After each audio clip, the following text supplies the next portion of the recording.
but everyone will talk. Okay, without raising hand, just talk. But I really learned a new, very new things. I saw some places that I've never seen, and maybe I'll never see again. And it was fun to like grow, meet friends, and meet company. And that's it. Also, I think it was like a different atmosphere being here, where everything is very separated. And we're coming in, everyone's together, everyone's mixing, and I don't know.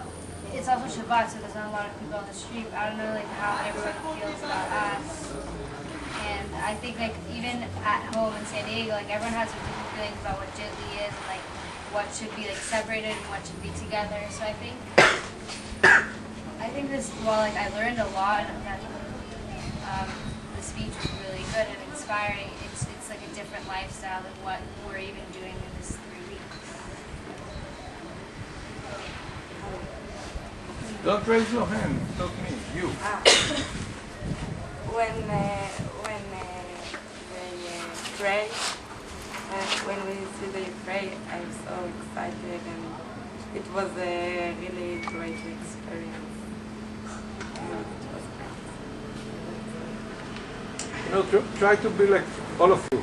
Try to go like really personal into yourself. Like, I really enjoy going to this man's house and listening to his stories because personally for me, I think that I learn the most from hearing other people's stories, which is why this program is so great because we do get to hear each other's stories and we learn from each other's experiences. So for me, just like thinking about the idea of like who we are and what we are, instead of digging deep, just like really what comes to mind on the surface, what are we? But we also get to go home and think about like, you know, what are we? How has this program changed us? How has everything in our life changed us and made us who we are today? So I just think that, you know, people's stories and their personal experiences changes us in many different ways. I've been to Tzfat here in the city several times before jtli, and I've never, usually maybe I come with friends, maybe family, but I've never come with a group that has such diversity, such different cultures. And like Tammy said, there's not many people outside, but I still feel a spiritual sense to the city, and with the whole group, it's a very, very special experience that not many people, few people in the world can feel. And it's something that I want to keep feeling throughout the trip, and whether it be seeing how others pray or just going on hikes, I enjoy every moment of this trip, and it's been fun, and I hope it continues to be. I think Alan said that we not see a lot of people in the street because the Jewish people before the Shabbat in this hour are in the home with the family, prepared to the Shabbat. And if you will be one more or 2 hours, you will see a lot of people going to the Beit Knesset and take around this area. And it's nice to see them pray.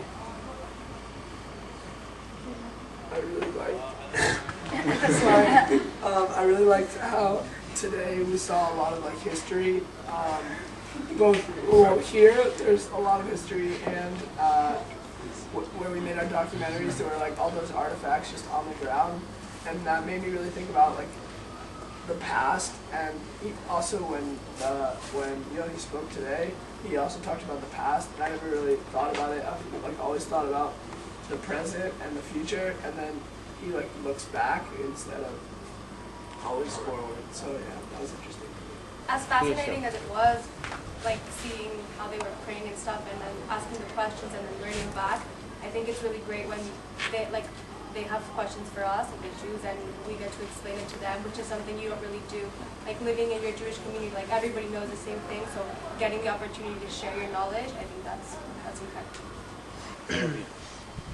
I really enjoyed just seeing like a new religious like experience and culture, and how all the things are done, like the preparations for prayer and stuff like that. And I just think it's a really cool thing that I've never seen before. I've only heard about, and it's really interesting to see. And I would like to learn what they're saying.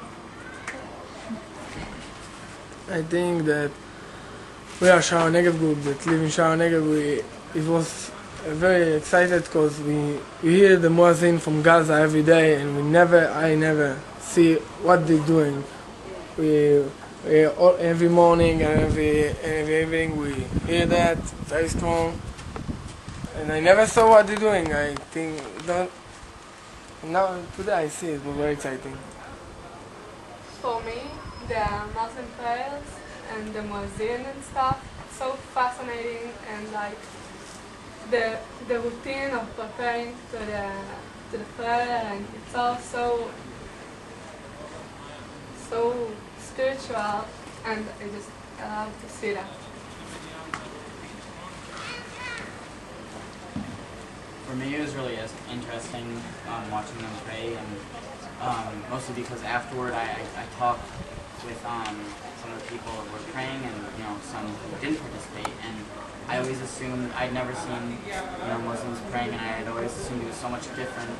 And while the prayers may be different and the methods they use to pray may be different, like the main ideas behind it and like the passion they have for it, I thought was beautiful, and I really felt a common bond with that, and I really liked it. Okay, the Muslim participants, you will see Kabbalat Shabbat later, and you can ask questions. Today we have a Jewish prayer for Shabbat before the Kabbalat Shabbat, and I think the older want that all of you come and see how we are praying. It's very interesting. For the Muslims, that you had a kind of encounter with the Jewish culture today through Yonatan, we'll have more later. Share with us what you felt, what you knew, what you didn't know. Tell us a little bit, how was it for you?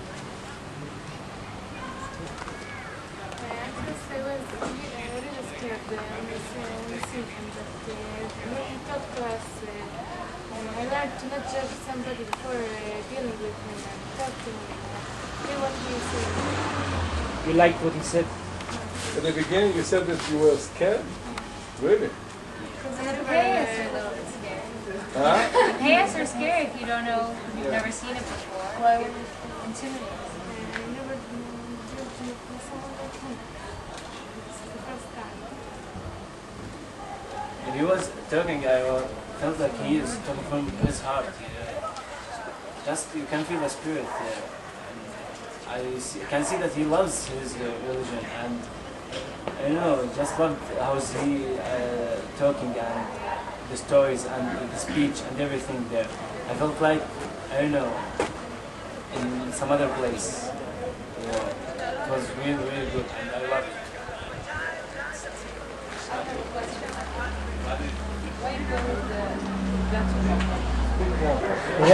Why do you call it Kabbalat Shabbat? למה קוראים לזה קבלת שבת? Kabbalah means accepting and receiving Shabbat. Because for us, the Shabbat is the day of God Day.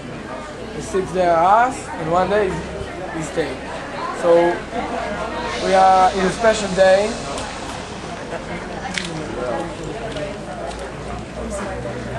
And we receive the Shabbat especially because it's God Day.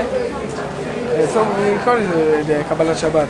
Really opened something new for you. I think that he spoke from personal experience of what affected him. Like his brother was dying, his mother cancer, and like it wasn't like stem just from the Torah. And he like felt a personal connection to his religion, a personal need for his spirituality. So it wasn't anything. I mean, I don't think religion is ever superficial, but it wasn't just ritual and his. For me, the question, who are you, I think is really interesting, and the answer is always changing. And that just made me think of the experience I had on this program last year and how much that impacted the person I am now. And that just makes me very excited to see where all of you will go with this program.